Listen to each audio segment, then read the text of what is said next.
도대체 얼마나 핥는지 확인해 보기로 했습니다. 평범하게 얼굴부터 고양이 셋으로 시작하는 것 같지만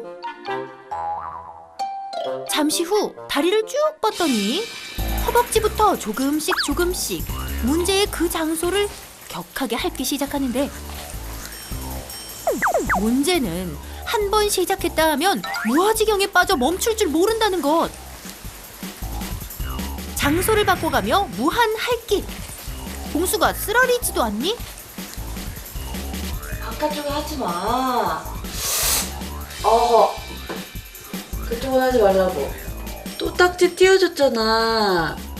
그럼 상처가 안 나는 거야 지금. 왜 그래? 여기를 왜 자꾸 핥아? 가까스로 딱지를 안 줬는데 또 띄워놨더라고요. 그래서 또 혼냈죠 뭐. 그 딱지는 어디 갔어요? 먹었을 거예요 아마. 거의 딱지 띄워주면은 먹어요. 한 달 전 집에서 생활하는 시간이 많아지면서 상처를 발견했다는 집사. 급히 동물병원을 찾았다 심장이 툭 하고 내려앉았다고 합니다.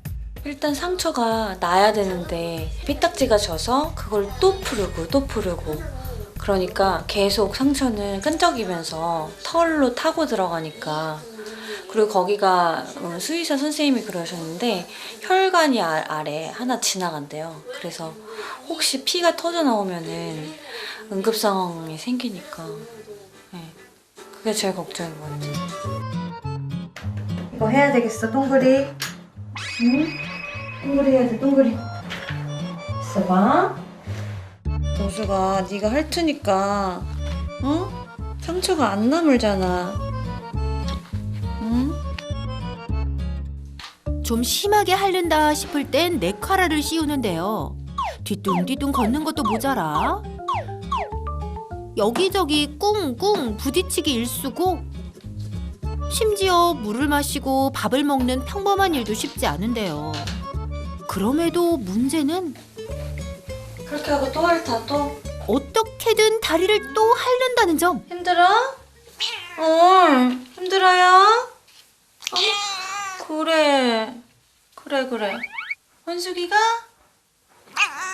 아이고. 핥는 것도 걱정이지만 오히려 네카라 때문에 스트레스를 더 받는 것 같아 마음이 편하지만은 않다는데요.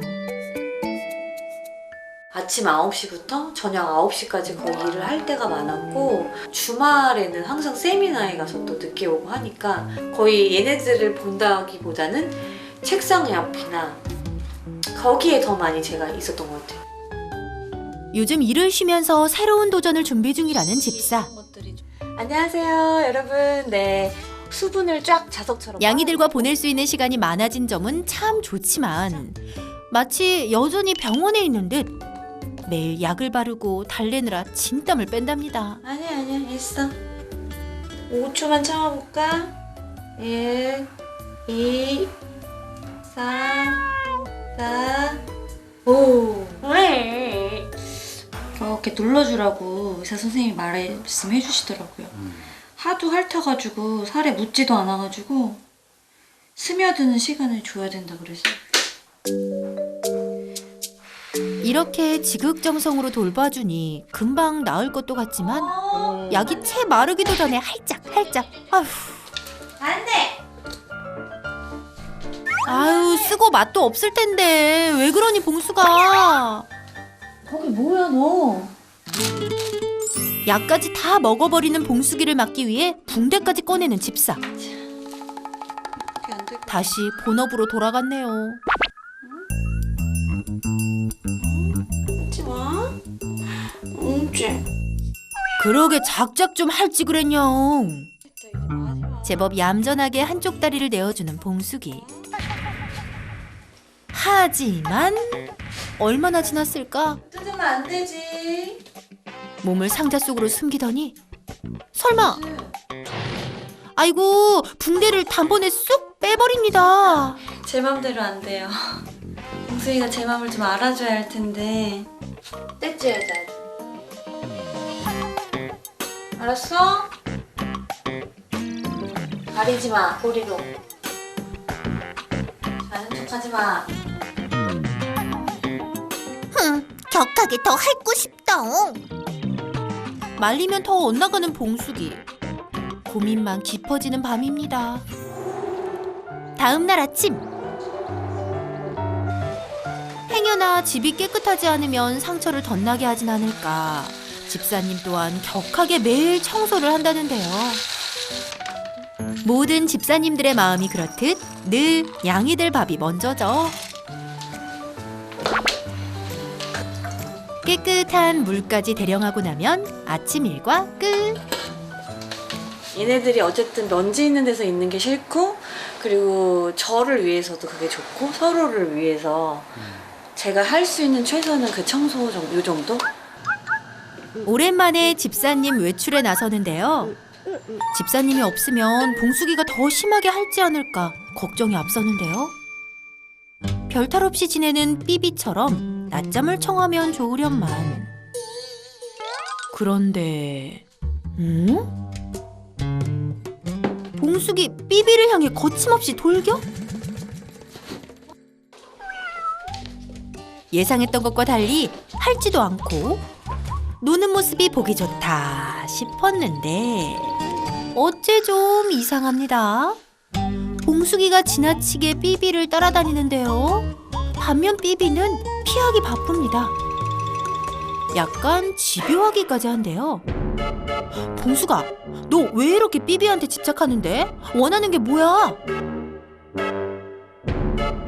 그런데 갑자기 봉숙이가 삐비를 핥기 시작합니다. 마치 자신의 다리를 핥듯 다시 무아지경에 빠져 삐비를 핥는 봉숙이. 아우, 귀찮아 죽겠다. 삐비 역시 참고 또 참다가 결국 자리를 뜨는데요. 하지만 얼마나 지났을까? 아무도 못 말리는 봉숙이의 핥기 사랑. 이번에도 집요하게 삐비를 파고드는데요. 이제는 하다 삐비까지 핥는 거니? 어머, 대체 삐비를 왜 못 핥아서 안달이 난 건데? 그리고는 아무 일 없다는 듯 다시 자기 다리를 핥기 시작하는 봉숙이. 나 좀 내버려두면 좋겠다. 그날 오후 일을 마친 집사가 집으로 돌아왔습니다.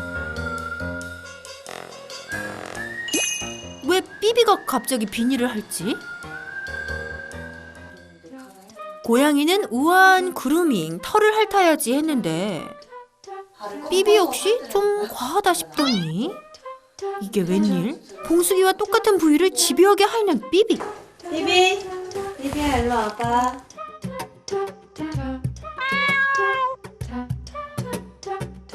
어느 날 그냥 이렇게 제가 소파에 앉아서 내려보고 있는데 팔이 한쪽이 살이 보이는 거예요. 뭐지? 해가지고 막 억지로 봤더니 털이 없고 끈적대서. 놀랍게도 얼마 전 삐비에게도 오버 그루밍으로 인한 상처가 발견됐다는 겁니다. 봉숙이와 비슷한 부위에 생긴 상처. 그루밍이 전염병처럼 옮는 것도 아닐 텐데. 봉숙이와 삐비 둘 다 이런 행동을 보이는 이유가 뭘까? 제 동생이 양이들 미용을 하면서 그런 케이스들을 많이 봤나 봐요. 그래서 이제 스트레스 때문에 그런 것 같다 언니. 그래서 저도 더 관찰을 했던 것 같아요. 상처는 이미 나 있는 거잖아요. 그러니까 이 한 번 난 상처가 이 사람처럼 이해시킬 수가 없으니까 너무 오래 가니까 너무 불안하고. 대체 어디서부터 잘못된 건지. 봉숙이 그리고 삐비를 멈출 방법은 없을까요? 맞춤형 처방을 내려줄 양이들의 신 출동이요. 안녕하세요. 안녕하세요. 고양이를 부탁해 나가겠어요. 사람들 안녕하세요. 야옹신 두 녀석 잘 부탁드릴게요. 제일 먼저 두 냥이들 성향부터 파악하는 야옹신. 확실하게 얘는 좀 느긋한 편인 것 같고 봉숙이는 긴장도가 좀 보이는 것 같아요. 인사하는지 한번 받아볼까요? 홍수? 그래도 인사는 해주네요. 인사 원래 안 하는데 안 해주시네. 해줘요? 아, 그래요? 고양이는 고양이를 알아본다고. 그러니까요. 아, 네. 그러면 봉숙이가 주로 과도하게 핥는 부위가 어디예요? 여기구나. 네. 요 부위구나. 네. 그러니까 특정 부위를 반복적으로 과도하게 핥는다. 이게 가장 큰 문제잖아요. 네. 보통은 이제 이러한 상황을 이제 오버 그루밍이라고 해서 과도하게 핥는 듯한 이제 질환을 얘기하고요. 증상인데 간혹 이제 피부병이 있어서 핥을 수도 있고 피부병이 없는데 털만 빠진 애들도 있어요. 그런 경우는 이제 어떻게 보면은 문제 행동이고 어떻게 보면 심리적인 정서적인 문제일 가능성이 상당히 높죠. 그래서 이거를 통합 큰 카테고리 안에서 보면은 간단하게 보면 강박증 중에 하나예요. 봉숙이 역시 고양이 강박증으로 의심되는 상황이었습니다. 많은 분들 궁금해하실 거예요. 그럼 도대체 얼마만큼 핥는 게 정상이고 어떻게 지내는 게 맞는 거야? 고양이는 24시간을 어떻게 쓰는 거야? 그래서 궁금했어요. 네. 코네대학교의 캐서린 A. 홉 교수님이 발표한 실제 논문에 있는 내용을 제가 설명을 드릴게요. 밖에서 사는 고양이들은 행동 패턴이 달라요. 실외 고양이는 일단은 먹고 살아야 되기 때문에 일단은 돌아다니면서 사냥하는 시간을 많이 써요. 그래서 24시간 중에 사냥하는 시간이 15%. 그러면은 집 고양이는 사냥하는데 얼마나 쓸까요? 사냥이 필요 없죠. 필요 없죠. 왜냐면 자율급식 하시니까. 밥을 싸놓고 가니까. 그러니까 사냥하는 데 쓰는 시간이 1%밖에 안 돼요. 14.4분밖에 안 됩니다. 너무 적죠. 15배 차이에요. 자는 시간이 60%입니다. 그러면은 밖에 사는 고양이들은 자는데 몇 시간 쓰냐? 40%밖에 안 씁니다. 그러니까 8시간에서 9시간밖에 안 자요. 그러면 그루밍은 도대체 핥는 거는 몇 프로일까? 라고 조사해 봤더니 실외에 있는 고양이들은 15%예요. 24시간 중에. 그러면 집 고양이는 10%입니다. 그러니까 그루밍에 보통 쓰는 시간은 2.4시간이에요. 관찰 결과 봉숙이의 경우 하루 평균 5시간을 그루밍하는 데 사용했는데요. 집고양이의 평균 2배가 넘는 시간이었습니다. 양신, 궁금한 게 있어요. 양이들은 왜 그루밍을 하나요? 이 사냥 스타일이 약간 닌자 같아요. 자신의 몸을 좀 숨기고 흔적을 남기지 않고 그리고 나서 사냥 후에 사냥감이 묻을 거 아니에요. 피가 튀기거나 예를 들면 그럼 이걸 닦아내야 됩니다. 그래서 보통 고양이들이 밥 먹고 나서 그루밍을 해요. 맞아요. 왜냐하면 밥 먹는다라는 게 사냥을 해서 먹는 과정이기 때문에 먹은 다음에 하는 일련의 과정이 그루밍. 그 다음에 기본적으로 청결을 위해서 그루밍도 해요. 그리고 정서적인 감정의 리프레시. 그러니까 나 기분이 좀 약간 뻘쭘하다 이런 거 있잖아요. 약간 머리 긁죠. 이런 행동의 발현으로 뭐 사냥놀이를 하다가 내가 뭐 실패했어. 내가 뭐 사냥놀이 실수로 못 잡았어. 그러면 갑자기 그루밍 막 갑자기 어디가 산다던가 갑자기 막 스크래칭을 막 긁는다던가 이런 것들이 고양이의 기분 전환을 위해서 하는 그루밍이다. 근데 이게 과도한 경우에는 불안감의 하나의 일례기 때문에 불안감을 리프레시하기 위한 하나의 감정 해소적인 방법이기 때문에 이게 과도해지면 이게 이제 강박증으로 이어진다라는 거죠. 일단 봉숙이는 거기에 앞서서 일단 종특이적으로 그렇습니다. 샴이 오버그루밍이 많아요. 아무리 타고난 기질이라지만 봉숙이가 유독 그루밍에 집착했던 이유는 무엇일까요? 왜 불안감이나 강박증이 왜 올까? 크게 두 가지. 환경적인 이유, 그 다음에 사회적 관계적인 이유. 보호자님이 바빠. 아침 일찍 나가. 늦게 와. 9 to 9이야. 그래서 막 아이들은 혼자 있어. 아니 둘이 있는데 스타일이 달라. 하나에는 쉬고 싶고 하나에는 놀고 싶고 이런데 놀 게 없어. 놀아줄 사람도 없어.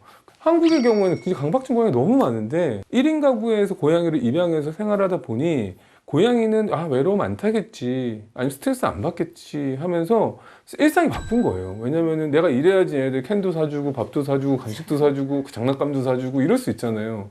그러다 보니까 고양이들은 오히려 혼자 있는 시간이 많아지고 스트레스를 많이 받으니까 나타나는 증상이 강박증 증상들 중에 하나씩 다.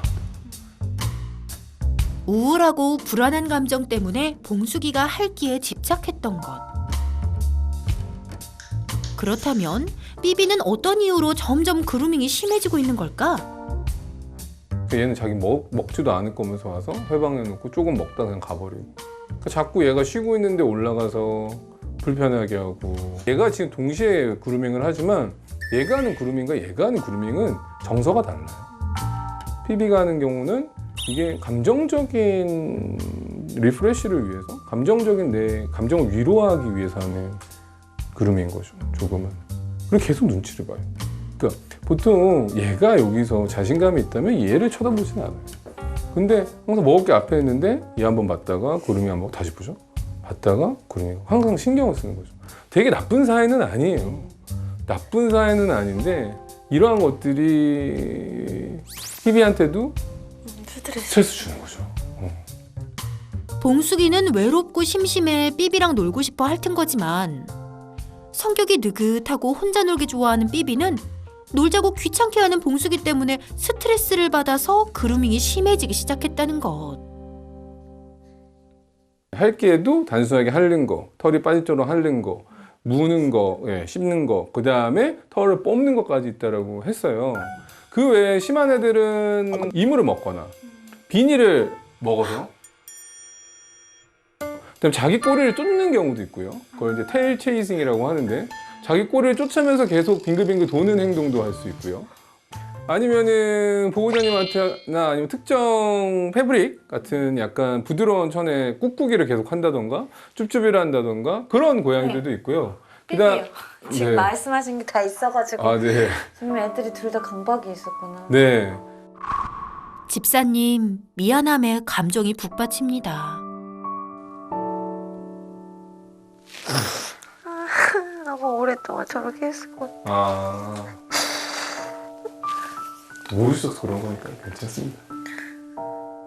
시작이 반이란 말처럼 원인을 알았으니 이제 노력만이 남았습니다. 그래서 항상 강박증 관련된 상담을 하고 치료하고 관리를 할 때는 강박증은 지속적인, 그러니까 반평생 얘가 한번 증상이 나타나면 아마 남은 삶 동안도 계속적으로 관리하고 약을 먹어야 될 수도 있고 심한 애들은 그다음 환경적으로도 훨씬 좋게 만들어줘야 되고 보호자의 노력도 정말 많이 필요합니다. 이 세 가지가 이 삼박자가 잘 거의 2인 1각 수준도 아니에요. 3인 1각 수준으로 가야지만 증상이 사라지고 괜찮아져요. 자, 이제 봉숙이와 삐비를 위한 야옹신의 해법을 공개합니다. 많은 분들하고 제가 상담하고 치료하다 보면은 대부분의 보호자님들이 바람이 딱 하나예요. 우리 애 그냥 깔때기 벗고 살게 해주세요. 네. 그게 너무 스트레스 받아. 네. 왜냐면은 고양이가 엘리자베스 칼라라고 해서 깔때기를 쓰는 순간 자기를 못 하는 거예요. 그러니까 계속 플라스틱을 밟고 있는 거예요. 맞아요. 그러니까 그 모습이 너무 이제 찢어지는 거죠. 네카라를 불편해하는 봉숙이에겐 어떤 방법이 좋을까요? 깔때기를 쓰고 있기 때문에 벗으면 바로 핥거든요. 안 핥은 게 얘한테는 좋은 행동이기 때문에, 바른 행동이기 때문에 그럴 때는 이렇게 해서 간식 하나 이렇게 던져주는 거예요. 그러니까 잘했어 라는 인식을 주는 거예요. 네가 이만큼 핥지 않았기 때문에 괜찮은 거야. 보상이 있고요. 이런 가벼운 먹는 거에 대한 보상이 있고, 아니면은 지금 봉숙이 같은 경우는 스킨십 좋아해서 운동 이렇게 스킨십을 해줘도 되고요. 잘했다라고 해줘도 되고요. 집사들과 외로운 양이들을 위한 야옹신의 특급 해결책은 고양이가 가지고 있는 어떤 생활 리듬, 이거 이제 3R이라고도 해요. 보호자님이 지키셔야 될 거는 3가지 R입니다. 고양이가 사냥을 하는 약간 리추얼적인, 의식적인 것들을 그 첫 번째 R을 신경 써야 되고, 두 번째는 고양이 생활 리듬을 맞춰줘야 돼요. 리듬을 맞춰줘야 되고, 하나는 보호자님이 가지고 있는 루틴을 정해야 돼요. 고양이들이 불안감을 갖지 않게 약속된 시간에 약속된 일과를 반복하는 것이 핵심. 꾸준한 실천 잊지 마세요. 그래서 환경적으로 좀 더 피비나 아니면은 피비는 스트레스, 먹는 거에 스트레스 안 받게끔, 그 다음에 봉숙이의 경우에는 조금 더 할 거리들을 만들어주는 것들, 뭐 탐구하거나 탐색하거나 먹이를 찾아가거나 아니면 혼자서 놀 수 있거나, 아니면 그리고 보호자님이 보호자님 루틴을 짜줘야지, 보호자님 스케줄이 맞아야지 얘네들도 리듬이 생기는 거거든. 그러니까 보호자님 루틴과 고양이 리듬이 잘 맞아야 돼요. 그래야지 얘가 불안감이 없죠. 네, 계획표를 짜야 되겠어요. 네, 파이팅 하세요. 네, 감사합니다. 네. 그리고 환경 솔루션의 첫 단계, 화장실을 분리해 줄 텐데요. 영역을 나눠 배치하는 것이 냥이들의 긴장도를 낮추는 데 도움이 된다는 거 이젠 다 아시죠? 또한 외부 자극과 가까운 창가 쪽에 캣타워를 두어 냥이들이 심심할 틈을 주지 마세요. 새로운 위치가 마음에 들었는지 봉숙이 비비에게 인기 폭발인데요. 집사님, 어깨가 더 무거워지셨네요. 그냥 저는 크게 바라는 건 없고요. 셋이서 건강하게 더 이제 편할 수 있도록 조금 제가 더 배려를 해야 되겠다 생각을 했어요. 그리고 조금 더 공간도 넓게 하고 같이 각각의 사람처럼 성향이 있는 거니까 성향에 맞춰서 놀이도 하고 재밌게 살아가면 될 것 같아요. 후회 없게 언제든.